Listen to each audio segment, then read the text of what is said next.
Ju përshëndes të gjithëve, mirë se vini në News Hour. Në kulmin e krizës të izjatur politike në Kosovë, Ramush Haradinaj propozon Hashim Thaqin për president për të vazhduar mandatin e ndërprer nga gjykata e Hagës. Haradinaj thot se emri i Thaqit si president është në nderin e Kosovës dhe kundër përgjigjen ndaj armiqve të saj. Ish kreu i aleancës akuzon Albin Kurtin se me alibin e presidentit po zvarit krizën në vend në shkelje të kushtetutës dhe duke mbajtur peng Kosovën. Hashim Thaçi për president. Ky ka qenë propozimi i shkreu të aleancës së Ramush Haradinaj, ndërsa Albin Kurti vazhdon të mbajë Kosovën në krizë prej një viti e gjysmë me zgjedhje të njëpasnjëshme, por pa institucionet kryesore të shtetit. Haradinaj thotë se Thaçi president do të ishte zgjidhje e krizës dhe njëkohësisht nder për Kosovën që ish presidenti të vazhdojë mandatin e ndërprer pa drejtësisht. Çështja e marrëveshjes për president, edhe kjo është një alibi. Një alibi që ndodhë qëllimshëm, pra e shtyn. Edhe në këtë mandat të dytë cilin po e djeg, pra e shihni, çdo 48 orë duhet thirret seanca.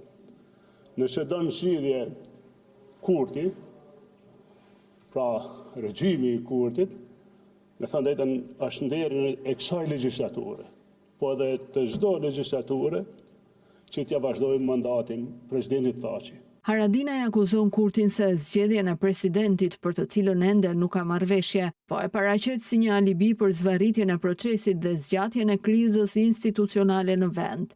Ku vendi është inekzistent, e vërtet që është pra djegje e mandatit të atyre që në zgjedhur, është djegje e mundësisë, edhe kjo po ndodh nga regjimi i Kurtit, nga Kurti regjimi i tij, për shkak se ai e ka instalu veten mbi kushtetutën, mbi institucionet, mbi çdo obligim kushtetues dhe ligjor. Ramush Haradinaj ka akuzuar kryeministrin në detyrë se me zvarritjen e konstituimit të kuvendit po shkel kushtetutën dhe po rrezikon djegjen e mandateve të deputetëve të zgjedhur. Çështja e marrëveshjes për president, edhe kjo është një alibi. Një alibi që ndodhë qëllimshëm, pra e shtyn. Edhe në këtë mandat të dytë cilin po e djeg, pra e shihni, çdo 48 orë duhet thirret seanca. Nëse do në zgjidhje Kurti, pra regjimi i Kurtit, me thënë drejtën është nderin e kësaj legjislature, po edhe të çdo legjislature që t'ja vazhdojmë mandatin presidentit Thaçi. Deputetët e Partisë Demokratike të Kosovës dhe të Aleancës u rikthyen sërish këtë të shtunë në sallën e kuvendit, duke kërkuar thirrjen e seancës për konstituimin e kuvendit të dalë nga zgjedhjet e 7 qershorit. Të zgjedhurit e Lidhjes Demokratike të Kosovës nuk kanë qenë të pranishëm, ndërsa vetëm disa ditë më parë, kreu i partisë Abdi Xhiku ka pasur një takim me Albin Kurtin. Dëshkimet për zjarrvëniet e qëllimshme janë ashpërsuar, por piromanët nuk ndalen. Policia arrestoi në flagrancë një 62 vjeçar në Mirdit, ndërsa ndiste zjarr në fshat dhe nuk e kishte herën e parë që vinte flak. Policia thot se ditët e fundit Anton Deda kishte ndezur edhe 5 vatra të tjera zjarresh në zonë. Në Mirdit zjarret kanë djegur deri tani rreth 15 hektar pyje dhe kullota, ndërsa ministri i Brendshëm i kërkon drejtësisë të vërzjarrvënësit para forcës së ligjit. Një 62 vjeçar është arrestuar në flagrancë në Mirdit pasi u kap duke ndezur një vatër zjarri në fshatin Raja e Valës. Sipas hetimeve, gjatë ditëve të mëparshme, Anton Deda kishte ndezur edhe 5 vatra të tjera zjarri. Si pasojë, flakët kanë përfshirë rreth 15 hektar sipërfaqe me pyje e shkurrë në zonë. Mirdita rezulton një prej zonave me disa vatra aktive zjarri dhe ndërhyrja mbetet e vështirë për shkak të terrenit. Shërbimet zjarrfikëse në bashkëpunim me efektivët e komisariatit të policisë në Mirdit vijojnë ndërhyrje në terren për izolimin dhe shuarjen e plotë të vatrave. Ministri i Brendshëm Besport Lamallari ka bërë apel që drejtësia të veprojë me të gjithë forcën kundër personave që ndezin qëllimisht zjarre. Ne po ndjegim çdo zjarrvënës dhe do të kërkojmë me këmbgulje që ligji të zbatohet me forcën e plotë ndaj tyre. Drejtësia duhet t'i shkojë deri në fund. Nga verifikimet e policisë, rezulton se shtetasi ka precedent të mëparshëm për zjarrvënie të qëllimshme. Materialet procedurale për 62 vjeçarin i kanë kaluar prokurorisë për veprime të mëtejshme. Rastet e zjarrvënieve të qëllimshme kanë qenë të shpeshta gjatë kësaj vere, edhe pse ndryshimet e miratuara së fundmi në kodin penal parashikojnë shpërsim të dënimeve për zjarrvënie të qëllimshme dhe ato nga pakujdesia. Në rastet kur zjarri shkakton pasoja të rënda, dënimi mund të shkojë deri në 15 vite burgim, ndërsa në periudhat me rrezikshmëri të lartë si sina e verës, kur preket prona, parashikohen dënime nga 3 deri në 8 vite burgim. Puka dhe Mirdita mbeten 2 zonat më të nxehta ku vazhdon lufta me zjarret. Zjarfikësit e ushtria po mbajnë flakët larg banesave, ndërsa vazhdon ndërhyrja nga ajri dhe nga toka. Raportohet se aktualisht nuk ka rrezik për njerëzit, ndërsa në të gjithë vendin mbeten aktive 4 vatra zjarresh. Zjarri në goja ngjegjan të Pukës është vënë nën kontroll duke mos përbërë rrezik për banesat, ndërsa avion operacioni i gjerë nga toka dhe nga ajri. Ministria e Mbrojtjes thotë se operacioni po zhvillohet me mbi 190 forca në terren dhe me mbështetjen e një ekskavatori, një mjeti zjarfikës dhe 2 helikopter të forcave të armatosura. Edhe në zonën e Mirditës, intensiteti i zjarrit është ulur. Operacioni vijon me 30 efektiv të forcave të armatosura, mjete zjarfikës dhe strukturat vendore. Aktualisht nuk ka rrezik për banesat, ndërsa në shtuftë të Mirditës vatrat mbeten aktive dhe ndërhyrja vijon aty ku e mundëson terreni, ndërsa pjesët e thepisura vështirësojnë përdorimin e mjeteve zjarfikëse. Në Dukat, pas angazhimit të forcave toksore dhe mbështetjes së forcave të armatosura, zjarri raportohet i fikur dhe po mbahet nën mbikëqyrje, ndërsa edhe vatrat e tjera të raportuara në Dibër, Lezhë, Elbasan dhe Vlorë janë nën mbikëqyrje. Ndërkohë në malin e Dajtit, pas një ndërhyrje disa ditore nga toka dhe nga ajri, një pjesë e vatrave janë izoluar, ndërsa vijon ndërhyrja në vatrat e mbetura me mbi 60 forca. Në Klos, pas vënies nën kontroll gjatë natës, janë riaktivizuar disa vatra për shkak të erës. Në operacionin e deritanishëm janë angazhuar 85 forca, përfshirë 30 efektiv të forcave të armatosura si dhe mjete zjarfikëse. Ministria e Mbrojtjes informon se në 24 orët e fundit 4 vatra mbeten aktive dhe 7 janë në mbikëqyrje.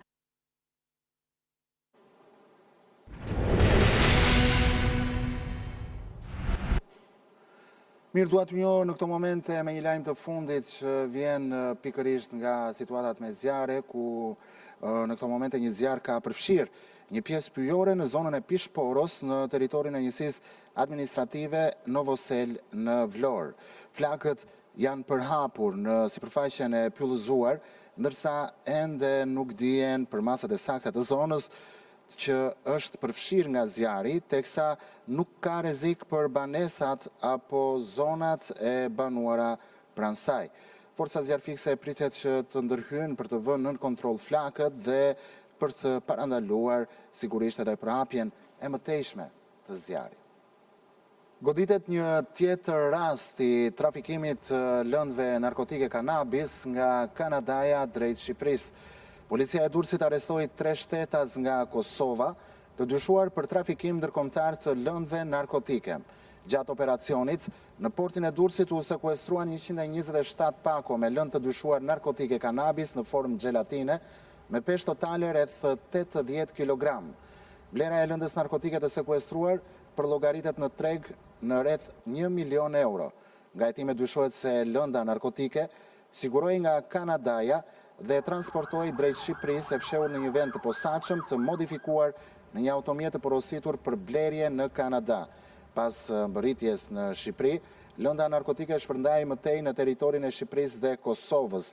Policia sekuestroi 3 automjete, 5 aparat celular dhe rreth 11.000 euro cash. 2 persona të tjerë u shpallën në kërkim për këtë aktivitet kriminal. La ndihmën ekonomike dhe zgjodhi punën për të siguruar të ardhurat për jetesën. Një 64 vjeçar në Tiranë i punësuar prej një viti si roje thotë se kushdo që i ka mundësit nuk duhet ta refuzoj punën që i ofrohet. Skema e ndihmës ekonomike mbështet mira familje pa mundësi financiare, por përmes punësimit numri përfituese prej kësaj skeme vjen në ulje. Dikur përfituesi i ndihmës ekonomike, sot Ibrahim Kola është pjesë e tregut të punës. Në moshën 63 vjeçare ai vendosi të mos mbështete më te ndihma ekonomike, por të kërkonte një vend pune. Unë kërkova punë federatësisht se isha me ndihmë ekonomike. Veti dytë me gjithë nusën. Mosha dytë, ja tretë, edhe kërkosha punë. Kje puna kam qef punë. Shumë punë në dëshiroj. Ja se punoj për shëndë për firma shumë, punoj edhe më shpi. Puna është ndërë të punësh. Unë bëj brezi 3, gjënes. Se në skena të ka të është dalë është e pa të 3, këtu duhet punojnë. Ka punë sa të dush. Pre një viti ai punon si roje, ndërsa pas orarit kthehet në shtëpi dhe merret me punët e tij të përditshme. Thotë se punën e dëshiron dhe se ndihet mirë që siguron të ardhura përmes saj. Dhe jeta pa tjetër ndryshon dhe me të ardhur ka ndryshu. Unë ka pas marrë 30.500 lekë vjetra, ose 3.500 lekë treja.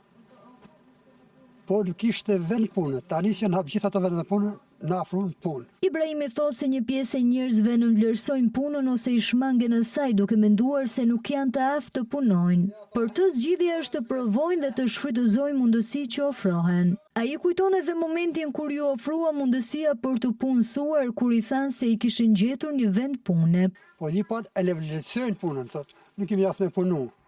Edhe merë 60.000 lekë, 80.000 lekë ndihmë ekonomike, si mas frymëve që ka. Sa frymë qesh, as lekë merë, nga 25.000 lekë për frymë ka. Po një pali shtangën punës. Pra ke punë dhe të shkësh, dhe shkova atje. Një pali shtangën punë, unë shkosha kërkosha, Ibrahim tha, të kena gjithë të punë. Kërës një dakord, nuk e duhet ndihmë ekonomike, dhe pa ta morë ndihmë ekonomike, tash nuk e duhet matë. Në moshën 64 vjeçare Ibrahimi nuk zgjodhi të qëndronte në pritje të ndihmës ekonomike, por zgjodhi punën. Dhe sot pas një viti në tregun e punës, mesazhi i tij është i thjeshtë. Mundësia ekziston, mjafton të vendosësh ta kërkosh. Turistët dhe udhëtarët që lëvizin drejt jugut të vendit përmes bypassit të Vlorës qëndrojnë pranë kaninës për të shijuar dhe fotografuar nga lart pamjen magjike të Gjirit të Vlorës.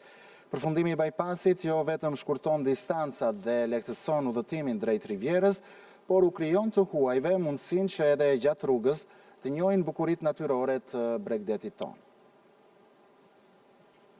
Në kulmin e sezonit veror, Vlora Avion të mbetet një nga destinacionet më të preferuara të pushuesve vendas dhe të huaj, ndërsa pika panoramike pranë kaninës është kthyer në një tjetër atraksion për ata që kërkojnë të shijojnë bukurinë e qytetit, por edhe të detit nga lart. Përfundimi i bypassit të Vlorës nuk ka sjell vetëm lehtësimin e qarkullimit të automjeteve drejt jugut të vendit, por ka krijuar edhe një tjetër pikë tërheqëse për turistët në një nga pikat më panoramike përgjatë aksit në drejtim të Orikumit dhe pranë fshatit Kanin. Turistët ndalojnë për të shijuar pamjen. The views are beautiful, very nice place to visit.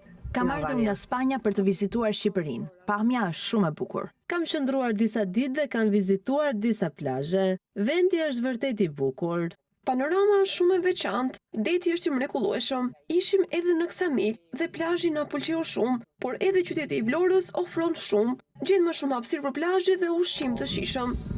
Il paese magari un po' più con vitalità e l'altro invece molto più tranquillo. Edhe numri i pushuesve vendas që ndalojnë për të shijuar këtë panoramë është në rritje, ndërsa mes tyre nuk mungojnë shqiptarët që jetojnë jashtë vendit. Këto është brenda në Vlorë dhe ta thuash të shprehësh që kanë ndryshuar apo jo, po që këtu është fantastike. Vlora është një mrekulli e vërtet. Tani investimi që është bërë është madhështor, rrisë së vërtetës. Sepse ne jemi mësuar të shajmë edhe nëna dhe baban ku bën një gabim apo dy. Po t'i bashkohet dhe natyra, pastaj është paraj sfare. Ja po shikosh pa koment. Shihni ndryshimet e Vlorës? Unë i shikoj sepse kam disa vite pa ardhur fare. Më bëjnë përshtypje shumë gjëra, po. Është e parë që e shikoj, po që është shumë e bukur duket gjithë qyteti. Të jep atë një ndjesi shumë të bukur. Kur shikon të gjitha gjërat që janë krijuar, shikon detin. Për shumë prej tyre, ky aks tashmë është një ndalesë e veçantë ku përveç se udhëtojnë më lehtë drejt jugut, mund të shijojnë edhe një prej panoramave më të bukura të qytetit. Festa e Abazaliut mbledh çdo gusht në malin e Tomorit Mira, besimtar Bektashin. Pelegrinazhi pranë teqes Kulmakut kulmoi këtë të shtunë me qindra njerëz që therin kurbane dhe ndezin qirinj për të nderuar shenjtorin e Bektashinve. Kjo shton shënoi kulmin e pelegrinazhit në malin e Tomorit. Qindra besimtar bektashin nga i gjithë vendi ngjitën malin në shenjë mirësie për të nderuar shenjtorin Abaz Aliu. Kryegjyshi botror Haxhi Dede Edmond Brahima ju lut për paqe dhe mirësi. Nga ky mal i shenjtë dëshirojmë të drejtojmë sot të gjithë shqiptarëve, të mos e humbin kur dashurinë për njëri tjetrin, të mos lejojnë që dallime politike, shoqërore, ekonomike apo të tjera të na bëjnë të harrojmë atë që na bashkon. Të ruajmë familjen, respektin, fjalën e mirë dhe nderin. Të kujdesim për fëmijët, të anët për të moshuarit, për njerëzit në nevojë dhe për çdo njeri që kërkon ndihmë në dorën tonë. Shqipëria ka nevojë për më shumë mirëkuptim, për më shumë dialog, për më shumë dashuri, për më shumë besim. Festës ju bashkuan mijëra besimtar bektashin të ardhur edhe nga jashtë vendit. Në malin e shenjtë kryen të gjitha ritet, vizituan Teqen, ndezën Qirinci dhe therrën Kurban. Kjo është një ndër ditët më të rëndësishme të besimit të tyre dhe merr më shumë vlerë kur festojnë me të afër me miq. Festa e bektashinjeve organizohet nga data 20 deri në 25 gusht dhe mbledh çdo vit në Teqen e Kulmakut rreth 500.000 pelegrin nga gjithë Shqipëria dhe jo vetëm. abcnews.al është adresa jonë zyrtare në internet ku ju mund të klikoni për të lexuar të gjitha lajmet në kohë reale dhe po në kohë reale na dëgjoni në frekuencën e radios ABC 105 FM. Faleminderit që na ndoqët, bashkë mirupafshim.